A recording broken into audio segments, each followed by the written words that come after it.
శ్రీమాత్రే నమః. శివాయ గురవే నమః. నమస్కారం అండి అందరికీ. అమ్మ దయతో అందరూ బాగుండాలని మనస్ఫూర్తిగా కోరుకుంటున్నాను. ముందుగా నేను లైవ్కి ఎందుకు రాలేదు అని చాలామందికి డౌట్ ఉండొచ్చు. అంటే పోస్ట్ పెట్టి కూడా నేను నిన్న లైవ్ చేయలేదు. యాక్చువల్గా పోస్ట్ పెడితే కనుక నేను కంపల్సరీగా లైవ్ చేస్తాను. కానీ నిన్న నేను పోస్ట్ పెట్టి కూడా లైవ్ చేయలేదు. దానికి కారణం ఉంది. నిజానికి ఈ మధ్యకాలంలో నేను ఆధ్యాత్మిక ప్రయాణంలో ఒక కొత్త మలుపు వచ్చిందనమాట నా జీవితంలోకి. అందుకే కొంత సమయం తీసుకొని ఆలోచించి ఈ నిర్ణయం అనేది నేను తీసుకున్నాను. చాలా సంవత్సరాలుగా నేను సరైన గురువు కోసం వెతుకుతూనే ఉన్నానండి. కనీసం చెప్పాలంటే 10 సంవత్సరాలు దగ్గరగా 10 సంవత్సరాల నుంచి కూడా నేను వెతుకుతూనే ఉన్నాను. ఎందుకంటే నాకు చాలా ప్రశ్నలు, ఆ ప్రశ్నలకి ఎవరు సమాధానం చెప్తారు, ఎవరిని అడగాలి అనేసి ఇలాంటివన్నీ చాలా ఉండేటివి అనమాట. కాకపోతే మనము గురువు అనేసనంటే గురువు గారంటే మన సందేహాలు తీర్చి ఎంతో ఓపికగా అలా ఉండాలి అని చెప్పి మంత్రోపదేశం తీసుకోవాలని ఇలా చాలా ఉండేటివి అనమాట నాకు. కాకపోతే సరైన మార్గదర్శకం చేసే గురువు దొరకలేదు ఇప్పటివరకు నాకు. కాకపోతే ఏమిటంటే నేను ఎప్పుడైతే మీరు నమ్ముతారో నమ్మరో తెలియదు కానీ నాలో అంటే నా ఈ ప్రయాణంలో జరిగే మార్పులను నేను మీతో పంచుకుంటున్నాను. ఇది నా వ్యక్తిగతది మాత్రమే. నేను ఎవరికి ఇలా చేయండి అలా చేయండి అని మాత్రం నేనేమి చెప్పటం లేదు. ముందుగా నేను గమనించింది ఏమిటంటే నేను ఎప్పుడైతే 16 శుక్రవారాల వ్రతం స్టార్ట్ చేశానో, అంటే నేను కరెక్ట్గా లలితా నవరాత్రులప్పుడు స్టార్ట్ చేశాను. ఇప్పుడు నా వారాహి నవరాత్రులకి ముందు నాకు ఈ 16 శుక్రవారాల వ్రతం అనేది పూర్తవుతుంది. ఇప్పటి వరకు నేను 12 శుక్రవారాలు చేశాను. మొదటి 2-3 శుక్రవారాలు చక్కగా బాగా సాగిపోయింది. అందులో ఏమీ లేదనమాట. అమ్మ చక్కగా ఎటువంటి ఆటంకము రాకుండా చక్కగా జరుగుతోంది అనేసి అనుకున్నాను. 4వ శుక్రవారం నుంచి నాకు పరీక్షలు ఎదురయ్యాయి.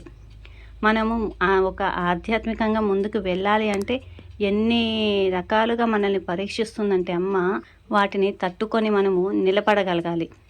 అప్పుడే మనము అనుకున్న దానికి అమ్మ మనల్ని ముందుకు తీసుకెళ్ళడానికి మనము వాటికి సరిపోతామా లేదా అనేసి అన్నీ అమ్మ గమనిస్తుందండి. నేను ఒకటి అనుకునేసి ఈ వ్రతం అయితే మొదలుపెట్టాను.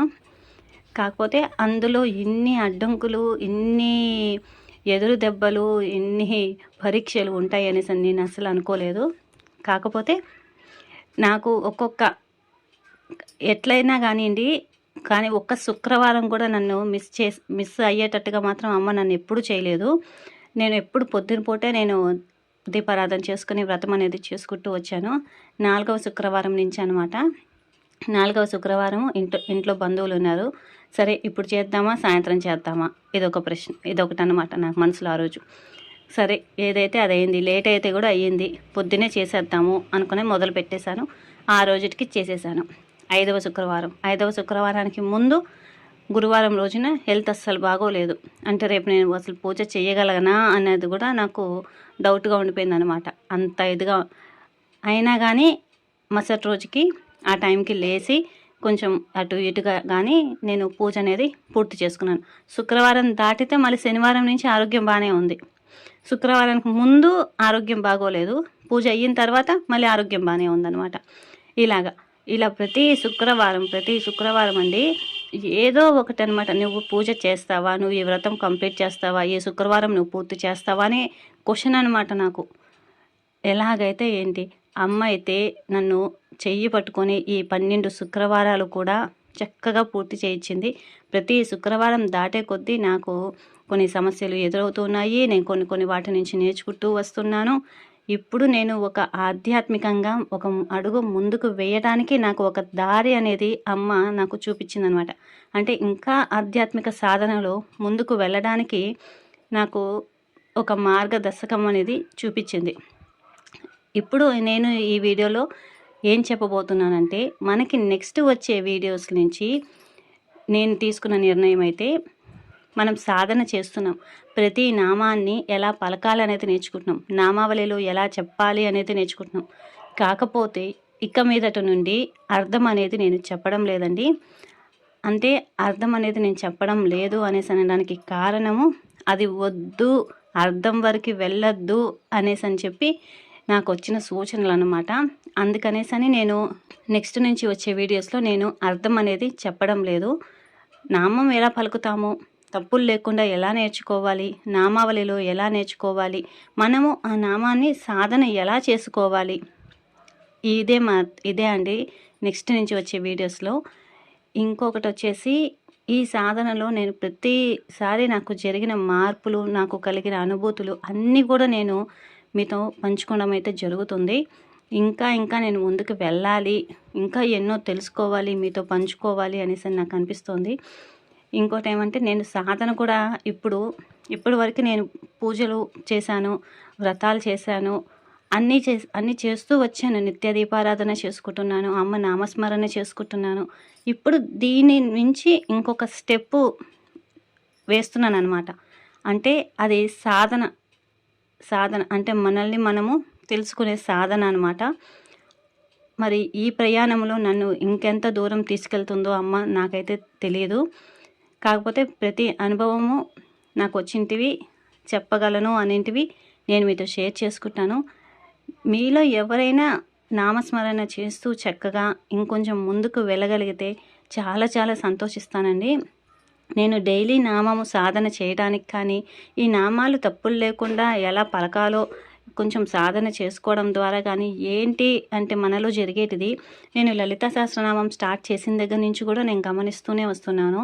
మనం ఎప్పుడైతే సాధన ఒక అడుగు అమ్మ వైపు వేస్తున్నామో, ఇంకో 4 అడుగులు అమ్మ చేయి పట్టుకొని తన వైపుకు లాక్కుంటుందండి.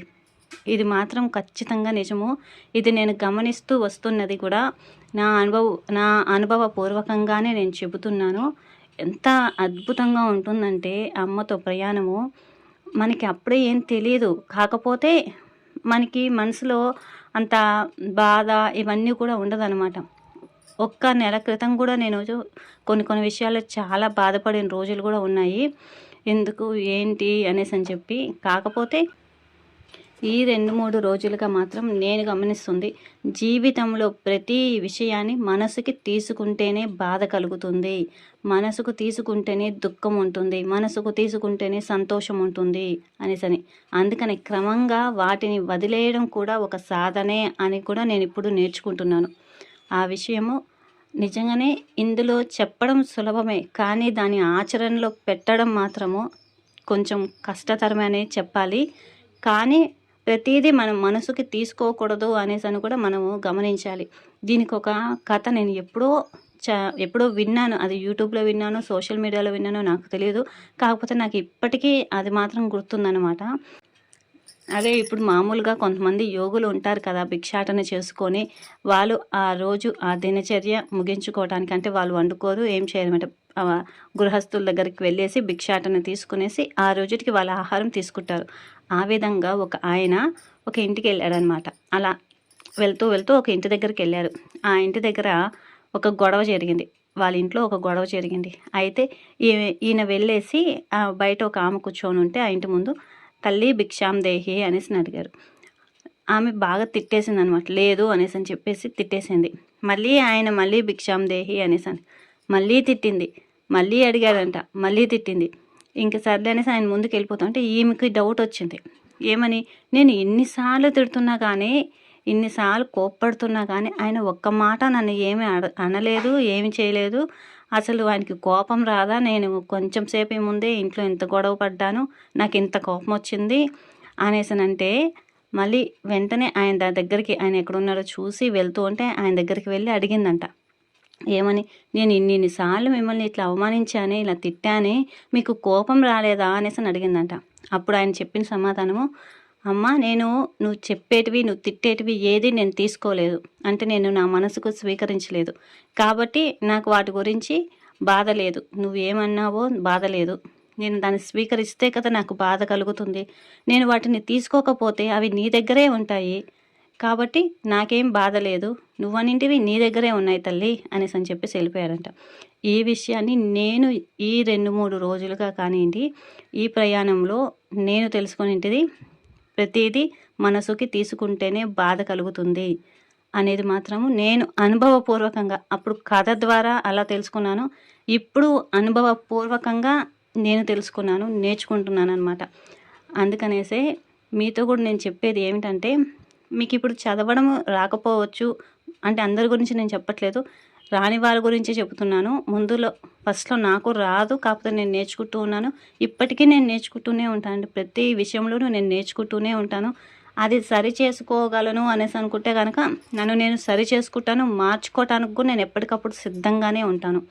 అలాగని ప్రతి విషయంలోనూ అది మంచిది. అమ్మ మనకి మంచిగానే చూపిస్తోందేంటండి, అమ్మ మనకి ఎప్పుడు మంచే చేస్తుంది.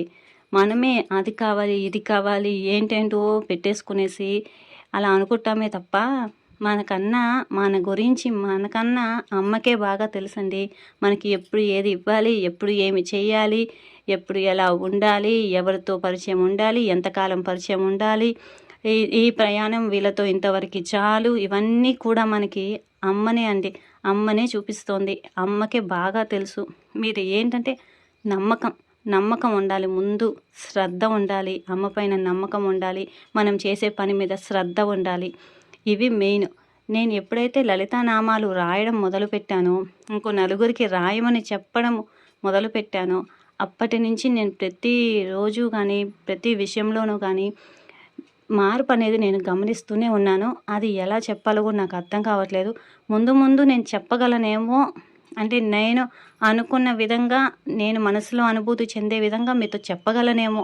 ఎందుకంటే ఆ సాధన, ఇప్పుడు చేసే సాధన ఆ విధంగా నన్ను తీసుకెళ్తుందేమో నాకైతే తెలియదు. ఇంకెంత ముందుకు తీసుకెళ్తుందో, నన్ను ఇంకెంత మారుస్తుందో, ఇంకెలా నేను ఉండగలుగుతానో, ఇవన్నీ కూడా నాకైతే ఇప్పుడైతే ఏమీ తెలియదు. కాకపోతే ఇప్పుడు ఏమిటంటే, ఇప్పుడు నేను వేసే ఈ అడుగులు ప్రయాణంలో మాత్రము నన్ను చాలా చాలా సాటిస్ఫాక్షన్ చేస్తుంది. అది కాకుండా ఎంతో ప్రశాంతత ఉంది నాకు. అవి ఇప్పుడు నేను మాటల్లో కూడా నేను అసలు చెప్పలేకపోతున్నాను. ఎందుకంటే నేను కూడా కొత్తే అండి ఈ ప్రయాణంలో. కాకపోతే నేనైతే ఒక్కటే చెప్పగలను, మీకు నామం వచ్చినా రాకపోయినా మీరు రాయడం అయితే వచ్చు కదా. ప్రతి అక్షరము చెబుతూ చక్కగా నోటితో చెబుతూ రాయండి. ఆ నామం పలకగలిగితే నామాన్ని పలకండి, లేదంటే నామాన్ని చెబుతూ రాయండి. చెబుతూ రాస్తూ ఆ ఒక్కొక్క అక్షరము రాసిన తర్వాత ఒక్కొక్క అక్షరం చదువుతూనే ఎక్కడ ఆపకుండా పూర్తి చేయండి. 16 అక్షరాలు అయితే, ఇంకా 8 అక్షరాలు అయితే కొంచెం సులభంగానే ఉంటుంది కదా. కొన్ని నామాలు కష్టంగా ఉంటాయి, కానీ కొన్ని నామాలు బాగానే ఉంటాయి. అర్థం వరకు మనం ఇప్పుడు వెళ్ళకూడదు అనేసని నాకు వచ్చిన సూచన, నా మనసుకు తెలిసిండేది, నాకు కలిగిన అనుభూతి అనమాట. అందుకనేసి నేను నెక్స్ట్ వీడియోస్ నుంచి అర్థమైతే ఆపుతున్నాను చెప్పడము. కాకపోతే మనము నామాన్ని, శ్లోకాన్ని నేర్చుకోవచ్చు. ఆ నేర్చుకునే విధానము మీతో నేను చెప్తాను. ఆ నేర్చుకోవడానికి నేను ఎలా సాధన చేస్తున్నాను అనేది మీతో పంచుకుంటాను. మామూలుగా నేను చేసుకునే సాధన, అది కూడా ఆ సాధనలో కలిగిన అనుభూతులు, నేను ఎటువైపు అడుగు వేస్తున్నాను అనేది కూడా నేను మీతో పంచుకుంటానండి. ఈ కొత్త ప్రయాణములో, సాధనలో నేను ముందుకు సాగుతున్న కొద్దీ నాకు వచ్చే అవగాహన కానివ్వండి, నా ప్రయాణంలో జరిగే మార్పులు కానివ్వండి, నా అనుభవాలు కానివ్వండి, ప్రతిదీ నేను మీతో ఎప్పటికప్పుడు పంచుకుంటూనే ఉంటానండి. సాధన చేయాలనుకునే వాళ్ళు నాతో కలిసి సాధన, అంటే నామాల సాధన కానివ్వండి, శ్లోకాల సాధన కానివ్వండి, ఎలా చేస్తాము, ప్రతి అక్షరము మనం, ప్రతి నామము రాసేదానికి నాతో పాటు ఎవరైతే ముందుకు సాధన చేయాలనుకుంటున్నారో కింద కామెంట్ చేయండి. ఇందులో మీరైతే ఇంకొకటి అయితే ఏది ఆశించొద్దండి. ఏదో తెలుసుకునేసేయాలి అని కాదు. నా సాధన అనుభవాలు, సాధన ఇలా చేస్తే బాగుంటుంది అని చెప్పడం వరకే నేను చేయగలుగుతాను. సాధన చేయడము, చేసి అనుభూతి చెందడము, అవన్నీ కూడా మీరు చేయవలసినవే కానీ ఇంకోటి ఏమీ కాదు. ప్రతి నామము మనము ప్రతిరోజు సాయంత్రం పూట లైవ్ చేసేదానికి కారణం కూడా ఇదే. నామాన్ని రాసేదాని వల్ల మనము ఆధ్యాత్మికంగా ఒక అడుగు ముందుకు అమ్మవైపు వేస్తే, లేదంటే మీ ఇష్టదైవం వైపు మీరు అడుగు వేస్తే, శ్రద్ధగా, నమ్మకంతో నువ్వే నాకు అన్నీ అనేసి అని చెప్పి శరణాగతి పూర్తిగా అమ్మవారి పాదాల దగ్గర మనల్ని మనం అర్పించుకునేసి చక్కగా నిష్కల్మషంగా అంటారు కదా, ఆ విధంగా అన్నమాట. ప్రతిదీ ఏది మనసుకు తీసుకోకుండా అంటున్నట్టుగా ఉండడానికి ప్రయత్నిస్తూ, మన బాధ్యతలు ఏవైతే ఉన్నాయో అవి మనము నిర్వర్తిస్తూ చక్కగా అమ్మవారి సాధనలో ముందుకు వెళుతూ ఉంటే ప్రతిదీ కూడా మనకి అనుకూలంగానే జరుగుతాయి అనేది నా అనుభవపూర్వకంగా అయితే నేను ఇప్పుడు చెప్పగలుగుతున్నాను. ఇంకా ముందు ఏమి చెబుతానో, నా అనుభవాలు, నాకు వచ్చిన ఇది కానివ్వండి, ఒకవేళ నాకు వచ్చిన ప్రశ్నలకి అంతకుముందు కానీ ప్రశ్నలు ఎప్పుడు కొన్ని ప్రశ్నలు తలెత్తేటివి కానీ నాకు సమాధానం దొరికింటివి, నేను మీతో పంచుకోగలను అనుకుంటివి ఎప్పటికప్పుడు అయితే నేను పంచుకుంటాను. ఇందులో ముఖ్యంగా నేను చెప్పేది ఏమిటంటే, మీ అందరి ప్రేమ ప్రోత్సాహం వలనే నేను ఎంత దూరం వచ్చాను. ఈ అనుభవము కూడా నేను మీతో పంచుకుంటున్నాను అంటే ఇందులో మీకు కూడా చాలా చాలా కృతజ్ఞతలు. ఇందులో ప్రమేయం కూడా చాలా ఉంది.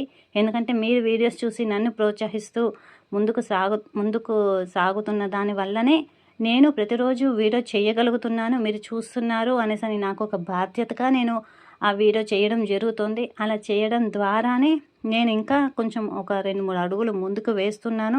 ఇవంతా కూడా మీ ప్రోత్సాహం వల్లనే జరుగుతుంది. మీ అందరికీ కూడా నా హృదయపూర్వక కృతజ్ఞతలండి.